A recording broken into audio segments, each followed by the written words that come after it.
E aí, meu querido, como que você está? Tudo certo? Tudo bom, meu mano? E você?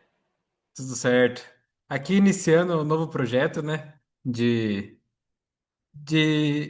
um podcast voltado ao treinamento, nutrição, do fisiculturismo mesmo, uma preparação de como cada treinador aborda a sua linha de pensamento de preparação e como que vai entre as fases de booking, de cutting, a finalização. Beleza? Tudo tranquilo pra você? Pra mim, Hoje bem eu, tranquilo, mano. atualmente, a sua clientela, ela é mais formada por atletas ou por pessoas que só buscam um lifestyle mesmo? Cara, assim, não me entendam errado, pessoal, mas graças a Deus a minha clientela é 50% atleta hoje. E eu digo graças a Deus não porque eu não goste dos outros, mas porque eu gosto muito de trabalhar com fisiculturismo natural. Então, se eu tô indo muito em campeonato, se eu tô indo acompanhar, é porque eu tenho essa clientela. A maioria sempre vai estar em booking, falando de fisiculturismo natural, porque é um processo que demora mais. Porém, é muito bom estar participando. Eu sempre quis estar participando disso. Então, para mim é só felicidade estar nesse meio.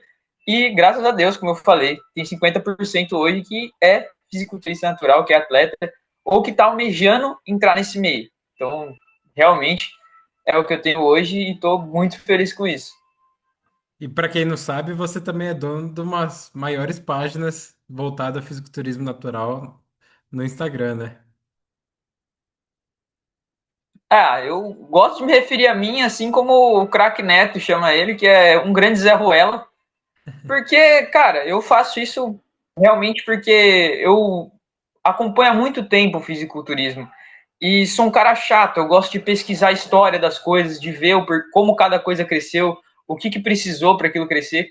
E em grande parte o fisiculturismo, como um todo no Brasil, cresceu por conta das revistas. É através das revistas que as pessoas iam ver quem eram os fisiculturistas, quem eram os bons fisiculturistas brasileiros, e o esporte vai se disseminando e crescendo. Quem fazia muito essas partes das revistas era o Miguel Chaim, que hoje tem o Diário do Culturismo, que é um canal no YouTube, mas ele fazia na revista, se eu não me engano, era da Federação da NABA, com o senhor Eugênio Koprovski, que tinha o Miguel Chaim como principal editor da revista. E depois disso também, bem mais para frente, né? Teve o Hugo da Horsepower. Então, as principais referências que eu tenho são os dois. O Hugo, por eu ter feito cursos com o professor Fábio Janola lá em Sorocaba, ele é um professor que dá aula em faculdade e ele faz um campeonato de fisiculturismo nessa faculdade, inclusive. O interclasse deles é um campeonato de fisiculturismo, é bem legal. Caramba, que legal. Lá, o Hugo estudou lá e ele conta um pouco da história do Hugo. Então, por conta disso que eu acabei conhecendo os dois e tendo os dois como referência. Perfeito. Eu gostaria de abordar aqui agora como que é a sua metodologia de treinamento, se você gosta mais de algo metabólico ou que hoje em dia o pessoal está mais indo para esse lado do baixo volume. Então eu gostaria de saber como que você aborda essa esse tipo de metodologia, principalmente voltada a atletas. Cara, a parte metabólica do treino em si, vamos dizer que ela meio que não existe, porque a frase em si tá meio incorreta, mas eu entendo claramente o que você conseguiu falar. Cara, não utilizo muito, não utilizo muitas técnicas, não sou um cara que utiliza muito um baixo volume também. Eu sou um cara que utiliza de um volume, eu entendo como máximo recuperável, mas eu chamo de máximo efetivo. Porque eu não deixo o cara ficar num volume tão alto ao ponto de ser um volume que logo logo eu vou precisar fazer alguma mudança, logo logo eu vou precisar diminuir a quantidade do que ele está fazendo, mas eu também não deixo o volume tão baixo ao ponto de eu ver que o treino não está fazendo um grande efeito num curto prazo. O treino, na minha opinião, ele precisa conseguir mudar aquela pessoa num determinado espaço de tempo para a gente ver o progresso, ir acompanhando e a gente ir poder corrigindo as coisas do treino conforme aquele cara vai se desenvolvendo. Porque uma coisa que eu costumo falar, e que eu acho que muita gente hoje em dia bate em inúmeras teclas e não costuma olhar, é que o feedback é o rei. Não importa a salada que você montou, a resposta do aluno ao que você está fazendo é que vai ser o principal que você tem que estar observando. E a partir daí você ir tomando decisões e as correções com base no que você estudou. Eu digo muito isso também por conta de que mais necessário ao longo disso tudo é que você tenha um conhecimento bom também de arbitragem quando a gente fala de atletas, para que você saiba o que de fato vai mudar o físico daquele cara para que ele fique mais proporcional, simétrico e dentro da categoria dele.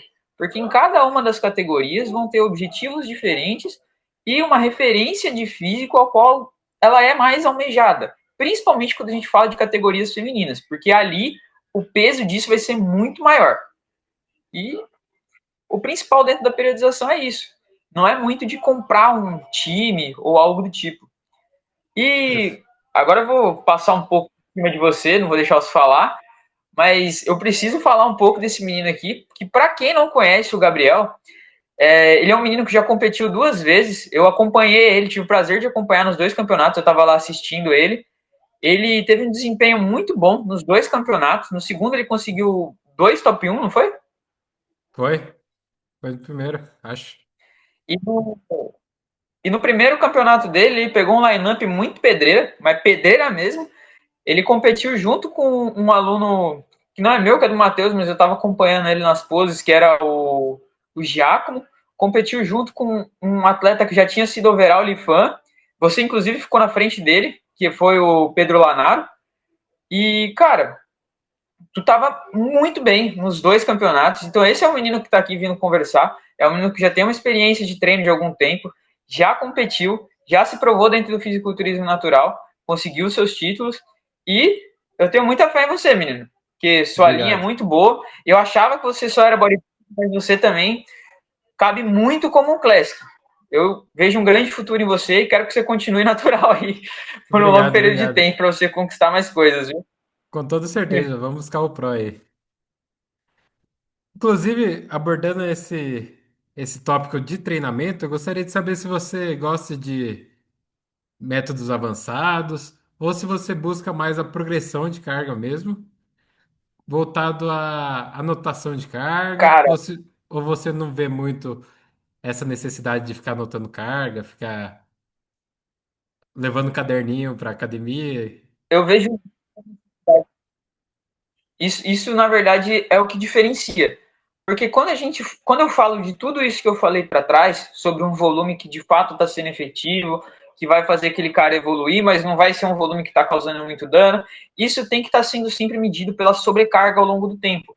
A sobrecarga progressiva de você estar aumentando as cargas ao longo do tempo, a cada treino, você conseguir observar quando existe um platô nessas cargas, observar o porquê que está acontecendo esse platô, e a gente conseguir observar o que está acontecendo naquele aluno. É a rotina dele que mudou? É o treino que está sendo demasiado? E a gente conseguir, através disso, justificar, sendo o mais exato possível, o que está acontecendo. Isso é o principal, porque você simplesmente dizer, o volume está alto demais, vou abaixar, é algo muito reducionista quando a gente pensa em um aluno. E também porque a gente hoje em dia está muito científico e muito pouco empírico. A gente tem que sempre juntar as duas coisas. A educação física é uma ciência que depende muito da parte empírica. Ela sai do empírico para virar uma coisa científica no futuro, para ser comprovado como teoria. Então, eu sou um cara muito chato na questão de ser um treinador que tenha experiência de treino. É uma coisa que um dos professores que eu mais fiz cursos, que foi o Belmiro de Sales, sempre falou. Você tem que sempre ter essa experiência para você saber o que de fato vai ser de dificuldade para o teu aluno, o que de fato você está passando. E aí, entrando agora nas partes das técnicas avançadas, sim, eu costumo usar algumas, eu não uso a maior parte delas, como eu já comentei, mas algumas pontuais, como por exemplo um cluster set, eu até utilizo um resting pause, principalmente, que todo mundo hoje em dia está falando em myo reps, eu utilizo em forma de rest pause, de uma forma bem parecida, e acaba quebrando aquele platô. mas não é a todo momento e não é o que vai fazer o seu físico andar absurdamente de uma vez. Utilizo também drop set com quem tem menos tempo para treinar. Eu acho tipo uma arma muito poderosa, porque a gente não vai se deparar com cenários onde você vai ter uma hora para treinar toda vez. E isso é uma coisa que complica bastante na parte de treinamento. E a gente precisa dar, como eu tinha falado antes, um volume efetivo para aquele aluno. A gente acaba achando formas de fazer isso e aí priorizando, principalmente a questão da intensidade. Eu gosto muito de deixar os exercícios aos quais a gente vai deixar mais tempo de descanso, mais prioridade no início do treino. Então, a gente utiliza alguma técnica ou algo assim mais para o final, mas, logicamente, como eu falei, para puxar um pouco esse tempo, deixar o treino mais curto. Da mesma forma, o resting pause também é uma arma muito poderosa para poder fazer isso. E eu acabo utilizando com alguns alunos, também com atletas. Fica muito diferente do normal, mas eu acabo utilizando. Aí eu vou devolver a pergunta para ti. Tu também já usou? Já usei muito, mas hoje em dia eu costumo mais usar apenas séries diretas, vamos dizer assim, tradicionais mesmo, numa faixa entre. Eu gosto de manter entre 4 a 9. Em exercícios mais difíceis, como elevação lateral, ou mais isolados assim, até passa um pouco, até 12. Mas fica nessa média aí. Você acredita Cara, bem legal. que tem um motivo de ultrapassar 12 a 15 ou esse é o limite? Cara, eu não vejo assim um grande motivo, mas eu vou ser sincero com vocês que são um pouquinho mais novos. Vocês são muito frescos, assim, se eu precisar, tipo, se eu ver que, tipo, pô, a máquina não tem mais carga e essa é a Sim, melhor máquina que eu tenho pra fazer, eu vou fazer 20 movimentos naquela máquina, mano. Não tem um porquê também eu me manter com um grau tão baixo. Tem uma extensora na minha academia que ela é muito boa. Ela é a única que consegue colocar minha perna bem alongada. Então, para eu utilizar essa extensora no padrão que eu quero utilizar, eu acabo tendo que fazer um pouco mais de repetições. Já cheguei a fazer 20, mas eu trocando a ordem do treino consegui fazer um pouco menos de repetições nela. Hoje eu fiz 12. Então, é aquilo. Eu não sou preso a nada. É uma coisa que o fisiculturista Pedro Matoso me falou. Você não pode se colocar dentro de uma caixa. Você sim, não tem a visão de um cavalo fechada. Você tem que sempre estar aberto a conseguir fazer o que vai poder ser o melhor para você. Porque muitas vezes a realidade do outro não vai se aplicar. perfeito. E você vê alguma diferença entre o treinamento do off-season com o treinamento de quem está em preparação? Total. Cara, o off-season, a gente tem que priorizar muito deixar o cara proporcional. Não que no cutting a gente não vá ter que fazer isso, mas a gente tem menos oportunidade. No cutting, aquele cara vai crescer muito menos. E se ele tiver com algum músculo como ponto fraco, vai ser muito difícil a gente mudar. Então, no off-season, a gente precisa dar total atenção a isso para deixar o cara o mais proporcional possível e entregar um físico equilibrado. Não só grande, maior, logicamente, mas equilibrado. Então, através disso, você tem que usar o volume que aquele cara tem para trazer o físico que ele precisa em cima do palco. Isso eu creio que seja a maior diferença de um booking para um cut. Tem mudança no treino? Em si, não. A gente vai priorizar mais ou menos os mesmos exercícios, mas como eu falei, o principal é isso, porque senão a gente vai perder a oportunidade de mudar aquele cara e deixar ele mais proporcional, simétrico e dentro da categoria dele, na melhor oportunidade que a gente tem. Perfeito. Aproveitando que agora a gente já abordou esse assunto de off-season, eu gostaria de saber como que você aborda esse período e vamos colocar aqui um exemplo. Vamos dizer que tem um atleta que esteja saindo agora de preparações, de competições, e esteja te procurando. Como você abordaria essa questão saindo, vendo que ele está no período mais responsivo e acabou de sair de um campeonato? Cara, o principal é segurar o rebote. É você não deixar aquele cara ter um acúmulo muito grande de gordura. quando a gente fala disso, na minha consultoria, primeiramente, quem toma conta principalmente da dieta é o Bruno. O Bruno é o responsável dessa parte, mas eu também estou terminando a faculdade de nutrição. É, minha maior dificuldade é os estágios por conta do tempo. Mas voltando ao assunto, a principal dificuldade vai ser o acúmulo de gordura. Porque se esse cara sair totalmente da dieta e perder, vamos dizer assim, esse metabolismo dele que está bom, que vai conseguir ser responsivo e não acumular uma quantidade muito grande de gordura como ele estava previamente, a gente acaba deixando a sensibilidade à insulina dele ir para o saco. E aí a gente pode não ter uma resposta tão boa durante o booking, que seria uma das vantagens. Logicamente vai ter umas genéticas maravilhosas se os caras vai ter o rebote comendo o que ele quiser e vai ficar bom. Mas não são todos, a grande maioria vai sim precisar dar essa segurada no rebote para aí sim começar um off-season, que falando de naturais não tem que ser com muita caloria. É com pouca diferença de caloria do Normocalórico. da sua necessidade. Ou seja, você vai sair daquela dieta hipocalórica, vai aumentar até uma normocalórica, e aí sim você vai para uma dieta hipercalórica que não vai ter uma grande quantidade. E que você vai ter que manter, aí sim, que é o grande segredo, por um longo período de tempo.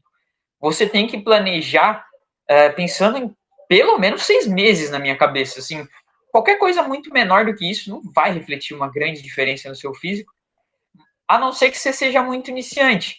E já adianto, iniciante, a gente vai estar falando ali uns 3 anos de treino.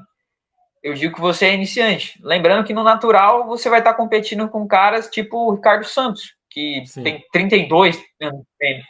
Então, é com esse nível que a gente está falando. E sempre a gente vai avaliar pela quantidade de anos que ele treina focado.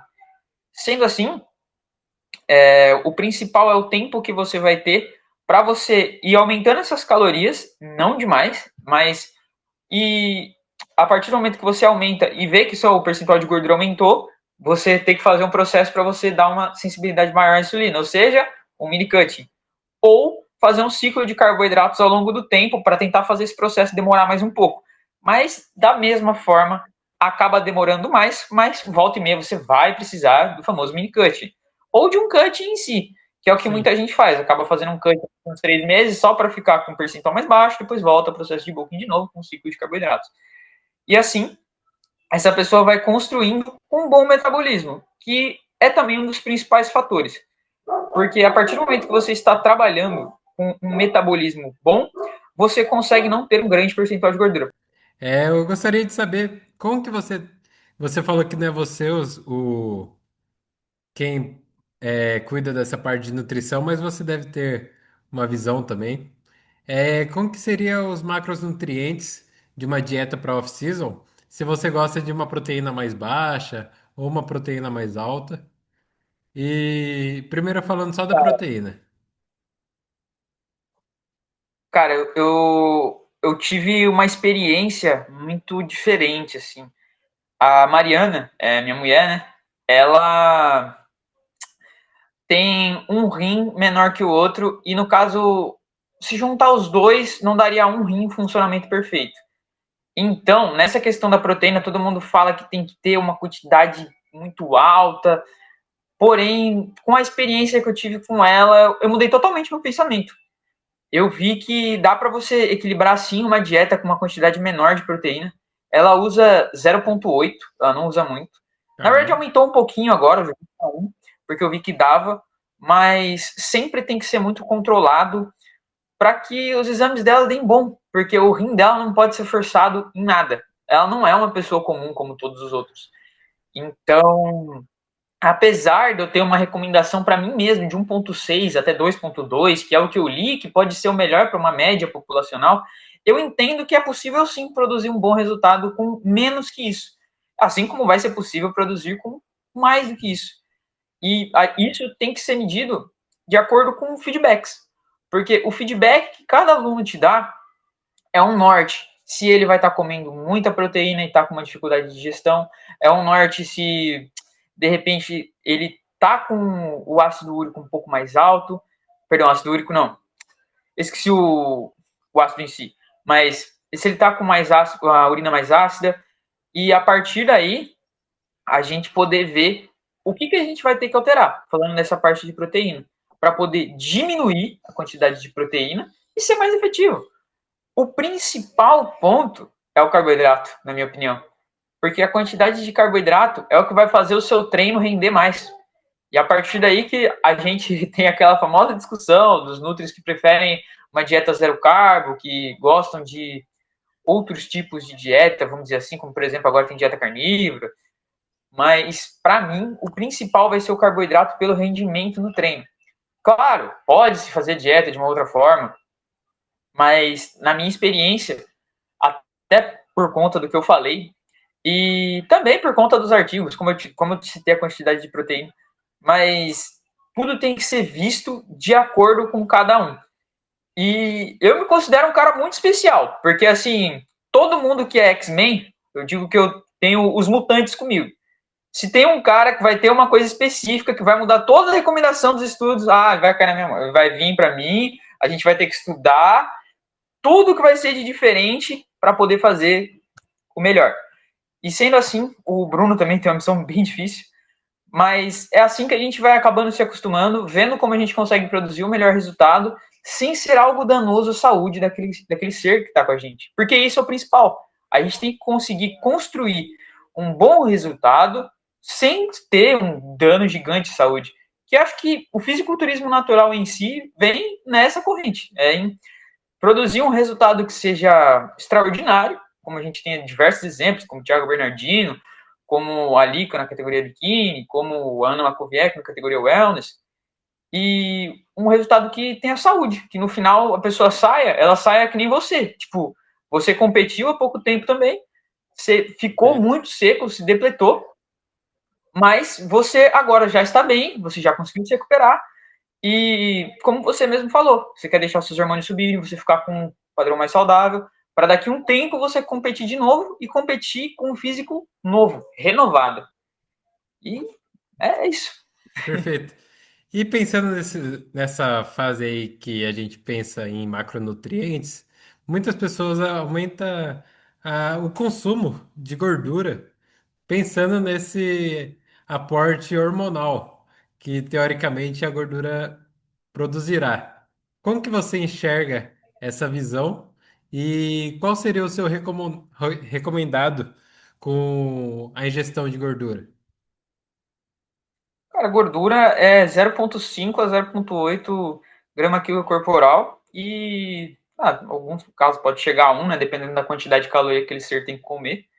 Mas, cara, não compensa aumentar por conta da sensibilidade à insulina, que aí vai te gerar outros problemas, até mesmo hormonais, se subir muito o percentual de gordura.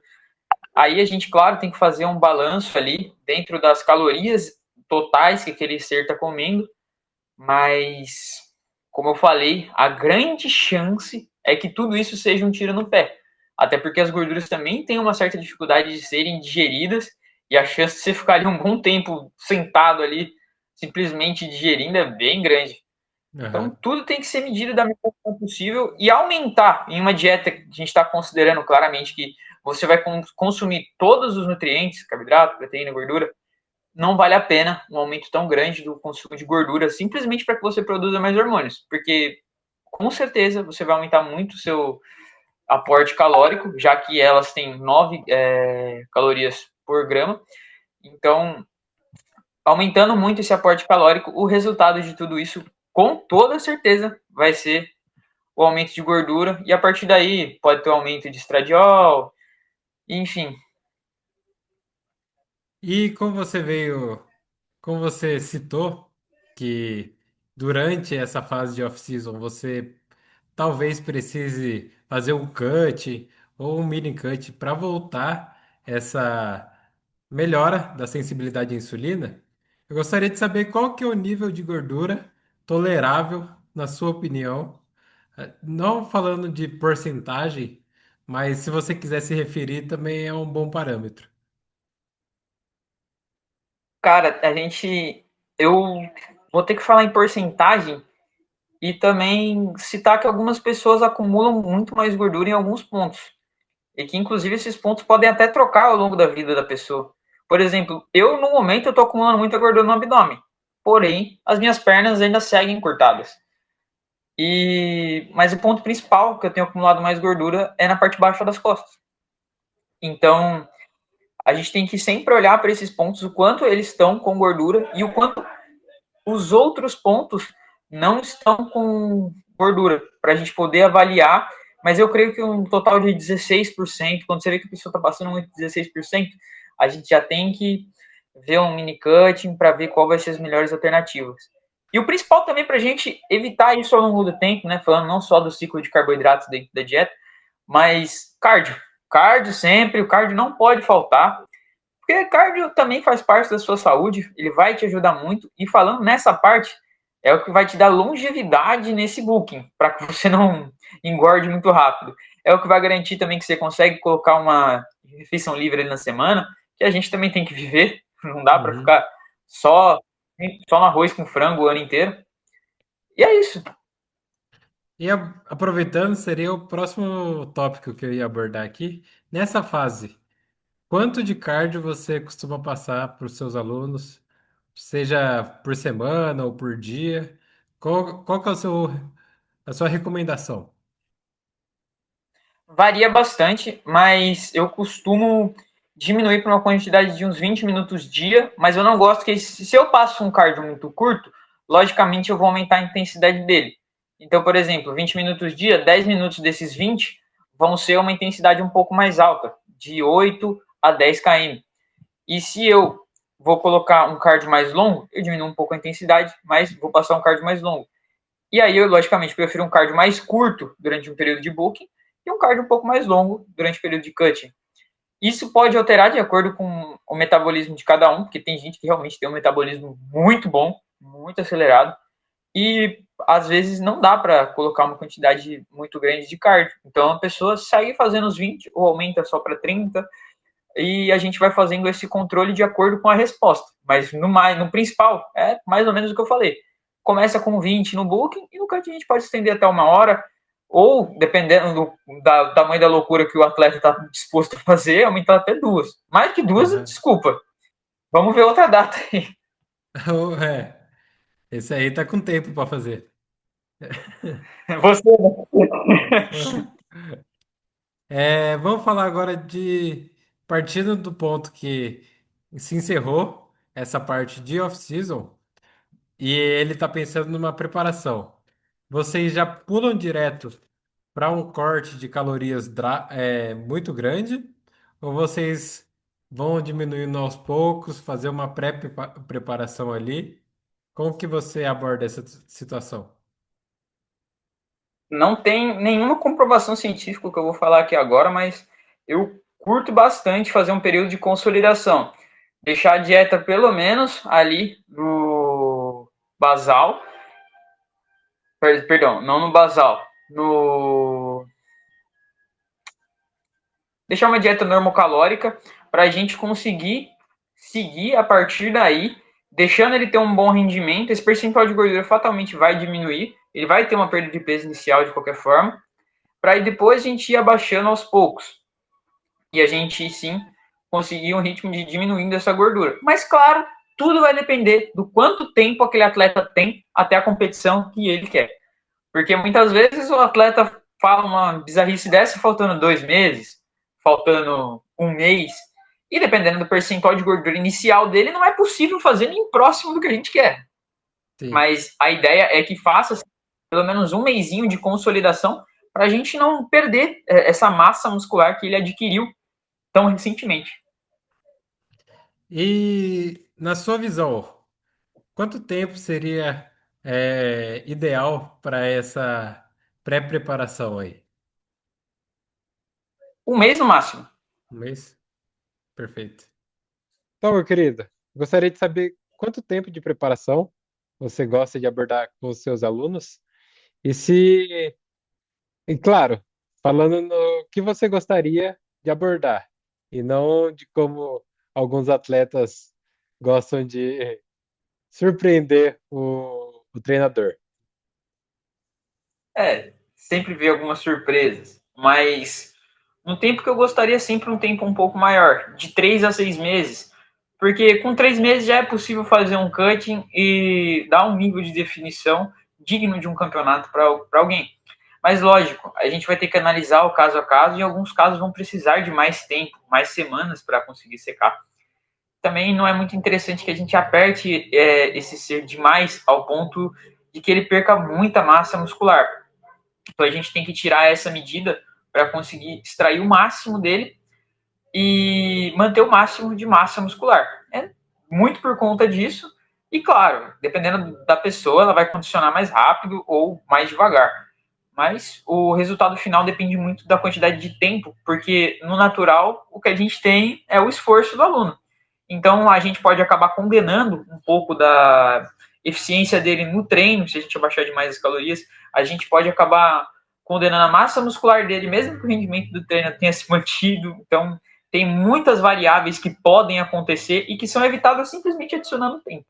Então, sempre preferir o máximo de tempo possível e, se possível, não escolha nem competição. Vai fazendo o cutting e, ao longo do cutting, vai vendo a competição que fica melhor, de acordo com as datas, de acordo com como o físico está ficando. Claro, isso é sonho, porque a gente também depende de comprar o lote mais barato. Tem diversas Sim. variáveis também quando a gente fala de uma competição. Enfim. Mas seria isso. E pensando nisso, no início, você gosta de já cortar algumas calorias já em mente, tipo 200, 500 calorias, ou você vai meio pelo feeling? Pelo feeling. Mas aí, no caso, já seria com o Bruno, mas é muito pelo feeling. Por exemplo, no meu caso, já seria subir poucas calorias. O que acontece? Eu não tenho uma boa resposta se eu aumento muito. Então, em 2.500 calorias, eu já consigo fazer um treino muito bom, já consigo progredir carga, consigo ver um resultado no meu físico e vem um acúmulo leve de gordura. Quando a Sim, gente fala de um cutting, eu não preciso descer tanto. Com 2.000, 2.200, eu já começo a ver o contrário. Eu perder gordura, meu metabolismo acelerar mais. Vejo que quando eu adiciono cardio, vai ainda mais rápido, esse processo começa a ficar ainda melhor. Cara, o corte de calorias não gosto que seja muito brusco, mas é como eu expliquei. Conforme a gente vai vendo como aquele cara consegue trabalhar bem, a gente vai conseguindo fazer as alterações de acordo com cada um. Então, vai ter o cabra que vai ter que comer 4.000, porque ele tem um metabolismo extremamente rápido, então a gente vai precisar de mais calorias no booking. E a gente também não pode descer para 2.000 quando a gente tiver um cut. Tem que ser uma coisa gradativa e achar o ponto em que ele vai conseguir trabalhar bem no treino e ir secando. Aí cada aluno vai ter a sua especificação. Eu gosto muito de dar o exemplo do Fabrício, que é o meu aluno careca, que é bem grande. Cara, ele tem que comer muito, velho. Ele seca comendo mais de 1.500 calorias. E não tem o que fazer, é o cara. E é o trabalho. Mas como também é um aluno que me deu tempo. Então ele conseguiu ir comendo mais, acelerando o metabolismo dele ao longo do processo todo. E lógico, chegou seco. Nossa, como ele estava seco no campeonato. Mas teve muito tempo até chegar lá. E sim, aí você vê que todas as variáveis elas se complementam até chegar em um resultado. E que quanto menos variáveis você tem para mexer, mais ferrado você tá, porque você não tem o que fazer. é verdade. E no fundo, acaba sendo isso as armas que um coach tem. E você falou do quanto tempo de cardio você gosta no booking e no cutting. Você vê algum benefício em ultrapassar 1 hora, pensando em algo bem estruturado? Depende da pessoa, sim. Cara, eu consigo trabalhar muito bem com 2 horas de cardio. Lógico, eu faço isso dependendo da pressa que eu tiver, mas eu não perco tanto rendimento e eu consigo secar bem mais rápido. Eu penso que eu consigo fazer até 1 hora e meia, mas aí para eu ajustar isso na rotina me custa muita coisa fazer 2 horas, 1 hora e meia de cardio. Sim, Acaba que eu não gostaria de fazer. Então eu faria o máximo possível para que eu conseguisse tirar apenas com 1 hora de cardio. E é isso. Quando você vai analisar, mais uma vez, você tem que falar do todo. E aí, nesse todo, a gente vai pegar todas essas informações, mas vale a pena sim. Depende muito de cada caso. No meu, valeria a pena, mas eu não consigo. Então, também é mais um caso dos que não não valeria a pena, mas por conta da rotina. E pensando em preparação, você acha que tem algum benefício, além do mental, usar refeições livres? Ou você acha que apenas usar dias de carbo mais alto já é o suficiente? Dias de carbo mais alto já é o suficiente. Assim, tirando a parte mental, refeição livre totalmente descartável. A não ser que seja um refeed. Mas também não é todo mundo que vai precisar, não. A grande maioria vai ser ali, o arroz com frango e aguentar. Boa. É, e nessa última, vamos supor, nessas 3 últimas semanas para o campeonato, você vê e o atleta já está pronto. Você acha interessante aliviar, tirar o pé, adicionar mais comida ou apenas manter um gasto calórico menor já é o suficiente? Cara, depende do atleta. Porque, por exemplo, aí já foi um caso até que eu lembrei quando você comentou das refeições livres. A Mariana foi o atleta que mais fez refeições livres ao longo de uma preparação que eu já vi na face da terra. Mas é porque a competição dela, da WNBF, no ano passado, ia ser em outubro. Foi passada para novembro.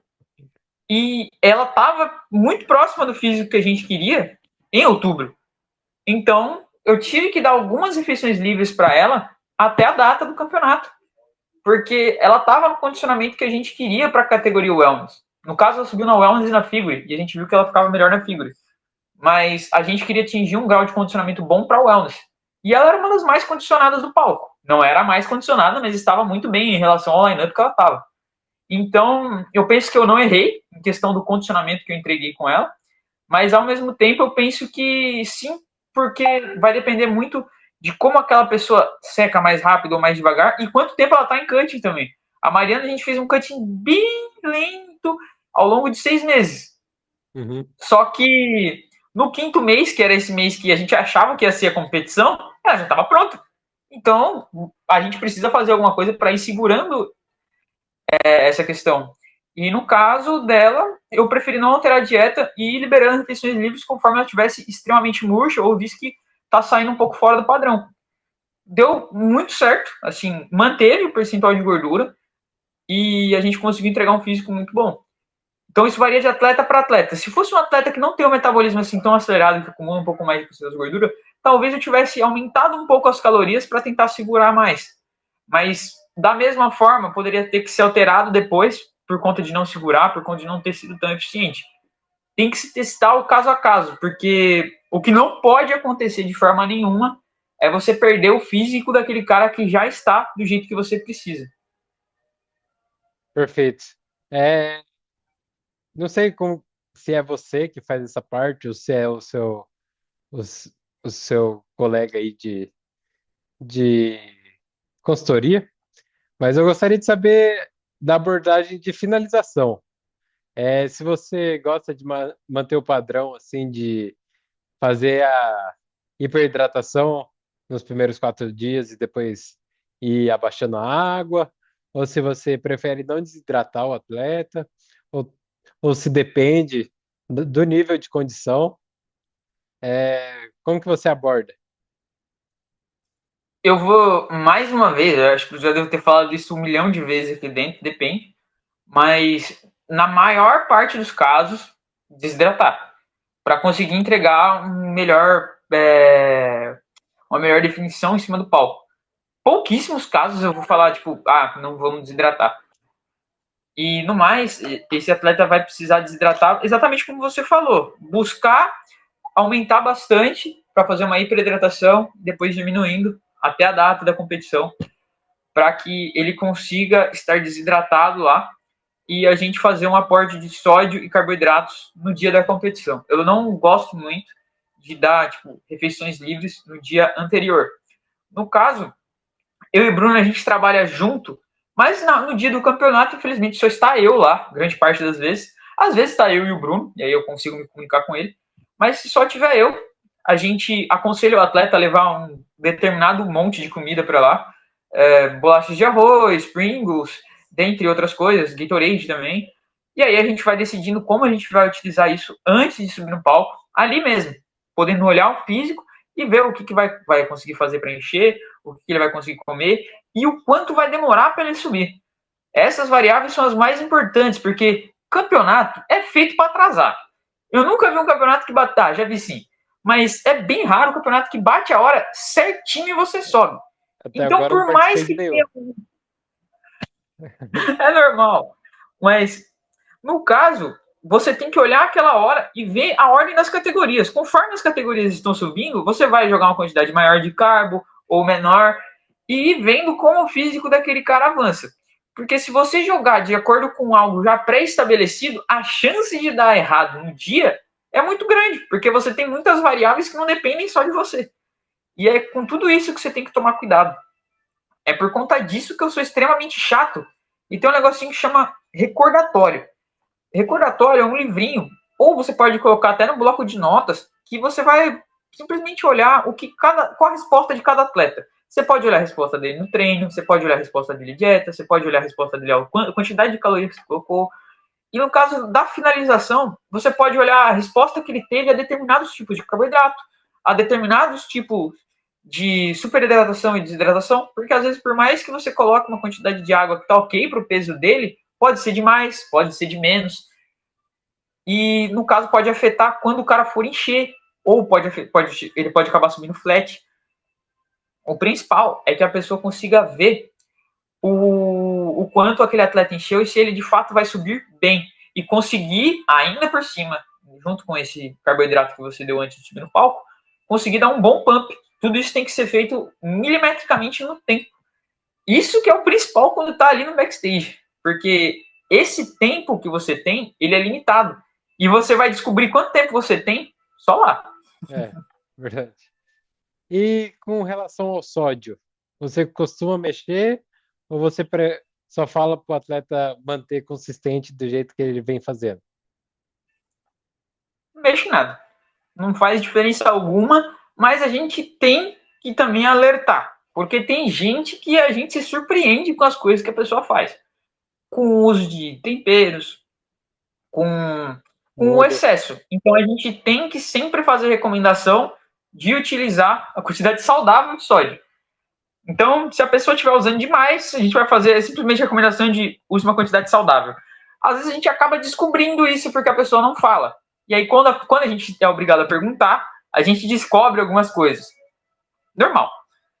Mas, a partir daí, a gente tem que fazer a recomendação da pessoa fazer a quantidade saudável. Se não me engano, é 5 gramas dia, alguma coisa assim.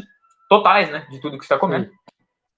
E a partir daí, a gente só seguir para o campeonato. No dia do campeonato, a gente fazer um aporte um pouco maior. O que acontece é que se a gente diminuir demais a quantidade de sódio, pode ser que aquele cara não encha no dia do campeonato. Ou se a gente acabar desidratando aquele cara demais, pode ser que ele esteja com a diurese ainda muito alta e não consiga absorver aquele sódio que você vai colocar no dia do campeonato para ele encher e ficar grande e seco no palco. Esse tipo de alteração é péssimo, porque não vai ter o que fazer, não vai ter o que você faça no dia que faça aquele cara ficar bom. Então, é muito controle, mas ao mesmo tempo é não mudar muito do que você já faz. É simplesmente fazer uma hiperidratação, uma desidratação, com uma dieta com o mínimo de carboidratos que você puder. No básico, é isso. Mas, logicamente, como eu já falei antes, podem haver alterações de acordo com a resposta de cada um, que é o principal para você trazer um cara muito bem em cima do palco. Você até que chegou a comentar em alguma parte, mas vou abordar esse assunto mais direto. No Carb Up, você costuma sempre jogar comidas limpas, 1 ou 2 dias anteriores, ou você prefere, ou tem espaço para refeições sujas? Cara, limpo. Limpo e eu prefiro usar a bomba de sódio quando o cara vai pro palco.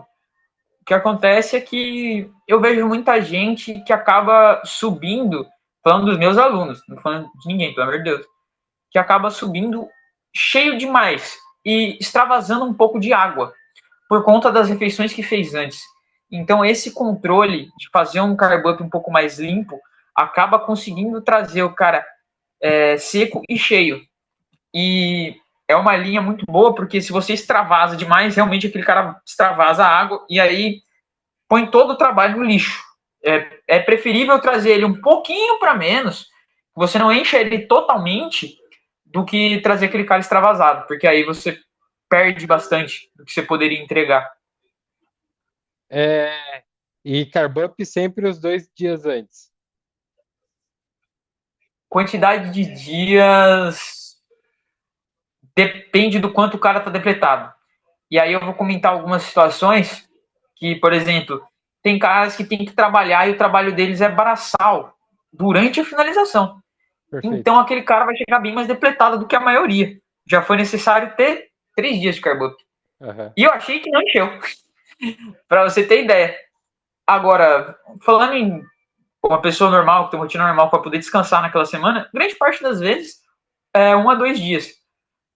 Eu costumo utilizar, em grande parte, 2 dias. Lógico, faço junto com o Bruno, mas em grande parte são 2 dias de carb up, porque, como eu falei, dentro daquele processo a gente vai conseguir fazer um cut mais longo, conseguir acompanhar esse percentual de gordura, a gente vai enchendo ali aos poucos, vendo como ele vai respondendo a refeição, mas 2 dias fica redondo e a gente consegue controlar bem o físico para chegar como a gente quer em cima do palco. Perfeito. Encerrando aqui a nossa conversa, eu gostaria de agradecer ao meu amigo Camargo, um grande entusiasta e um grande treinador do meio natural. Então, primeiramente, gostaria de parabenizar por todo o trabalho que você vem fazendo e pelo destaque dos atletas que você vem trazendo no palco. Quem quer, assim, quem se interessou e gostaria de entrar em contato com você, qual seria a forma de te abordar? Ó, pode estar indo no meu Instagram, principalmente, @CamargoOPower, porque lá tem todas as minhas informações, você pode até trocar uma ideia comigo, se você quiser saber um pouco mais sobre a metodologia de treino, sobre alguma coisa que eu não comentei aqui. E também eu vou fazer uma réplica aqui. Cara, parabéns a você por você estar começando esse podcast, parabéns por tudo que você está construindo, pelo fisiculturista que você é e por tudo que você já apresentou. Espero aí que no futuro você também seja um grande treinador, que você esteja junto com a gente e que você Amém. fortaleça muito o fisiculturismo natural, viu? É a nossa intenção, trazer mais informação, mais resultados e galgar cada vez mais melhores colocações aí para poder prestigiar esse cenário que só vem crescendo no Brasil. Então é isso. Obrigado de coração pela nossa conversa. É muito importante ter você como primeiro convidado, então que possa abrir mais oportunidades de trazer mais informação, como você traz com a sua página do Instagram, e que possamos se encontrar mais vezes aí por campeonatos. Claro. Tamo junto, viu? Valeu, meu querido.